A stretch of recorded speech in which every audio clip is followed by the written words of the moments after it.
My husband wants to divorce me because I got a tattoo. I want a divorce. Those were the first words out of my husband's mouth when he saw my tattoo. No pause, no attempt to hide his disgust. Just 3 words that knocked the air right out of me. We've been married 30 years. 30 years of building a home, raising kids, paying bills, laughing, fighting, forgiving. 30 years of what I thought was partnership. And all of it, apparently, meant less to him than the small piece of ink on my shoulder blade. When I laughed nervously, thinking maybe he was joking, he didn't laugh back. He just looked at me like I betrayed him in the worst possible way. His voice was sharp, his face red. I told you for years I hated tattoos. And you went and did anyway. You didn't respect me. You didn't respect our marriage. If you can disrespect me like this, then what else are you hiding from me? I just stood there stunned. I didn't get a tattoo of another man's name. I didn't get some wild, offensive symbol. I got a small, delicate flower, the kind of flower my grandmother used to plant in her garden, the one that reminded me of her every spring. To me, it was sentimental, quiet, almost invisible to anyone but me. To him, it was enough to destroy everything. And before I could even explain why I got it, he picked up his car keys, slammed the door, and left. I had no idea if he was coming back. Let me back up, because I know from the outside, it probably sounds insane. Divorce? Over a tattoo? But if I'm being honest, the cracks were there long before the ink ever touched my skin. My husband and I are both 50. We met in college, and for a long time, he was everything I wanted. Safe, steady, a little serious, yes, but he had this strong sense of right and wrong that made me feel protected. I thought we balanced each other out.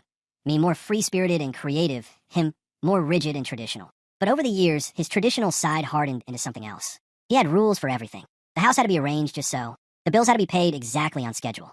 The kids had to be raised by his standards. Even the way I dressed or wore my hair sometimes came with commentary. I used to tell myself he was just set in his ways, that it wasn't a big deal. But slowly, it started to feel like I couldn't breathe without his approval. And then, last year, my grandmother passed away. She was the warmest soul I knew. The kind of woman who taught me how to bake cookies, how to sing off-key without caring, how to find beauty in little things. Losing her hit me harder than I thought it would. That's when I decided to get the tattoo. A small flower on my shoulder, the kind she loved. Something that was mine, something I didn't need permission for, something that carried her with me. It was the first thing in years I had done entirely for myself. And apparently, that was the crime of the century. The night after he stormed out, I sat in the living room staring at the clock. Midnight. 1, 2. I couldn't sleep. My phone stayed silent. No texts, no calls. When the front door finally creaked open around 3 in the morning, I jumped to my feet. But it wasn't the reunion I hoped for. He didn't look sorry. He didn't look conflicted. He looked cold. "We'll talk tomorrow," he said flatly, before walking past me and straight into the guest bedroom. The sound of the door clicking shut echoed louder than any fight we'd ever had. That's when it hit me. He wasn't bluffing. He wasn't just angry. He was planning to leave. And I had no idea how far he was willing to go. The next morning, I woke up to the sound of clattering in the kitchen. For a brief second, I thought maybe things were back to normal. Maybe he was making his usual coffee and we could talk like adults. But when I walked in, he was at the counter, a stack of papers spread out in front of him. It wasn't breakfast. It was paperwork. I froze in the doorway. "What's that?" He didn't look up. His jaw was clenched, his pen scratching across the page. "I started the divorce process. I'm done, Anna." My stomach dropped. "You're kidding. You're seriously gonna throw away 30 years over a tattoo?" Finally, he lifted his eyes to mine. They were cold, almost like he was looking at a stranger. "It's not the tattoo. It's what it represents. You did something permanent behind my back, knowing how I felt. That tells me I don't matter to you anymore. If I don't matter, then what's the point of us?" I couldn't believe what I was hearing. A flower on my shoulder was suddenly proof that I didn't love him, that our whole marriage was a lie. I felt my throat tighten. "It wasn't about you. It was about me. My grandmother. Don't twist this," he snapped. "You made a selfish choice. And now we're dealing with the consequences." The way he said it, "we're dealing with the consequences," like I committed some kind of crime, made me feel smaller than I've felt in years. I grabbed the nearest chair and sat before my legs gave out. "So that's it? 30 years, and you don't even want to talk it through?"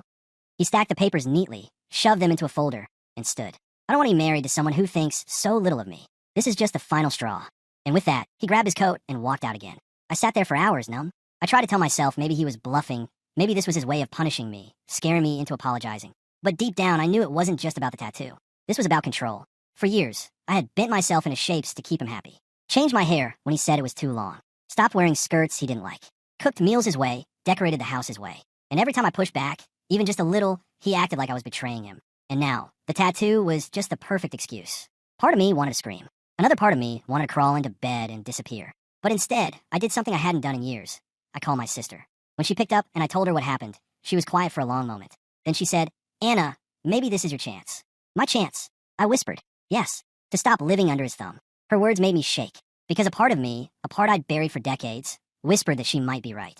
By the time he came back that night, I had almost convinced myself to confront him, to tell him I wasn't going to beg, I wasn't going to grovel, that if he wanted to leave, maybe I should let him. But when the front door opened, he wasn't alone. Standing behind him was a woman I'd never seen before. Early 40s, sharp suit, briefcase in hand. And he introduced her, calm as can be. Anna, this is my lawyer. I swear, my breath caught in my throat when I saw her step into our house. Our house. The place I had cooked in, decorated, raised our children in. And here he was, bringing in a stranger with a briefcase like I was already on trial. This is ridiculous. I blurted out, my voice shaking. You didn't even talk to me, and you're dragging a lawyer into my living room? The woman gave me this polite, practiced smile, like she'd seen it all before. I'm just here to discuss preliminary options, she said calmly, pulling out a notepad. We can make this as smooth as possible. Smooth? Nothing about this was smooth. My marriage was being ripped out from under me like a rug, and she wanted to talk about smooth. I looked at him, waiting for some sign of hesitation, some flicker of guilt. But he just stood there, arms folded, stone-faced. That's when I realized he had been planning this. Maybe not for months, but at least for days. The way he had left, the way he came back cold, the paperwork in the morning, and now this. He wasn't reacting in anger anymore. He was executing a plan, and I was completely blindsided. The lawyer sat at our dining table and began talking about property division, retirement accounts, spousal support. Her voice was calm and methodical, but her words hit me like hammers. Retirement accounts, spousal support, property division. This wasn't a fight. This was the end. I tried to argue, to say we should slow down, maybe see a counselor. But he cut me off with one sharp sentence. I don't want counseling. I want out. It was like the air got sucked out of the room. I excused myself, walked into the bathroom, locked the door, and pressed my back against it. My chest heaved as silent tears slipped down my face. I stared at myself in the mirror. The faint lines of age around my eyes. The small flower tattoo peeking out from under my shirt collar. The tattoo, I got to feel closer to my grandmother. The tattoo that had given me a tiny spark of freedom. Was it really going to cost me everything? Or was it actually showing me what I should have seen all along? Because in that moment, staring at my reflection, I realized my sister was right. Maybe this wasn't just about losing him. Maybe this was about gaining myself. But before I could even process that thought, I heard voices outside the bathroom door. His voice. The lawyer's voice. And then I heard something that made my stomach flip.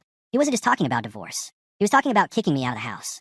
I pressed my ear against the bathroom door, heart pounding in my throat. His voice was low, but I could make out every word. She doesn't need to stay here. I paid the mortgage. I've taken care of this house. She can go live with her sister if she wants to. I'm not leaving. The lawyer's voice came next, calm and matter-of-fact. We can file for exclusive use of the property during proceedings. If the judge agrees, she'll have to vacate.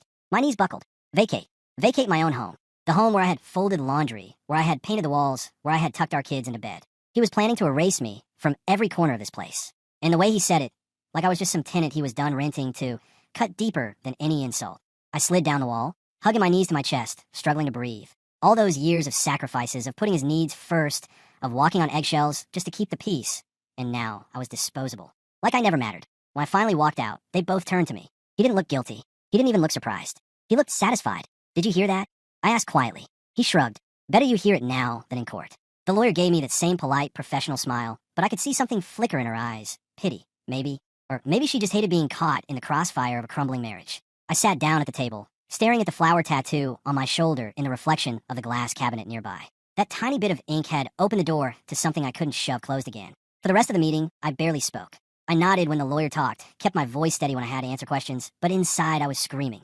When they finally left, I collapsed onto the couch. I wanted to call my sister again, but instead I just sat in silence, listening to the tick of the clock, the creak of the house around me. That night, I barely slept. Every sound made me jump. The wind against the window, the hum of the fridge.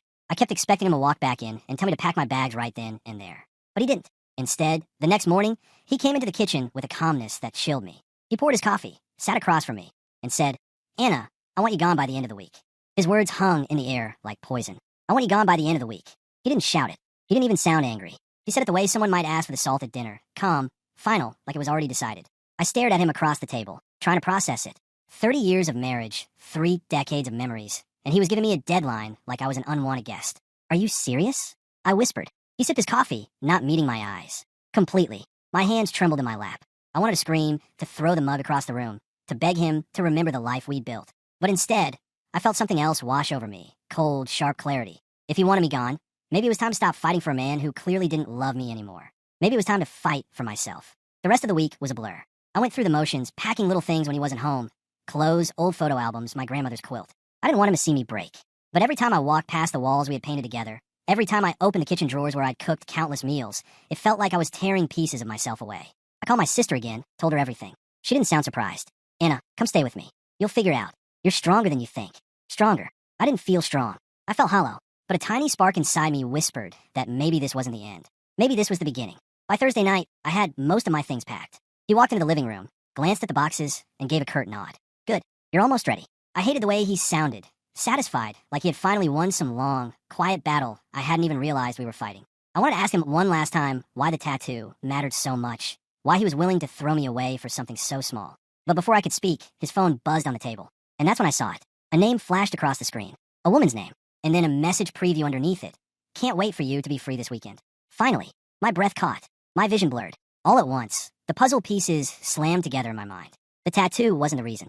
It had never been the reason. And in that moment, I realized my husband's plan went deeper than I ever imagined. I picked up his phone with shaking hands, my eyes glued to the message. Can't wait for you to be free this weekend. Finally, the word finally echoed in my head like a scream. Free from me. Free from 30 years of marriage. Free because of her. I dropped the phone back on the table just as I heard his footsteps coming down the hall. I froze, because now I had a choice. Confront him with what I saw, or stay silent until I knew the whole truth. And the way he walked into the room, calm and casual, like he hadn't just destroyed everything we built, made my blood run cold. He didn't know I knew. Not yet.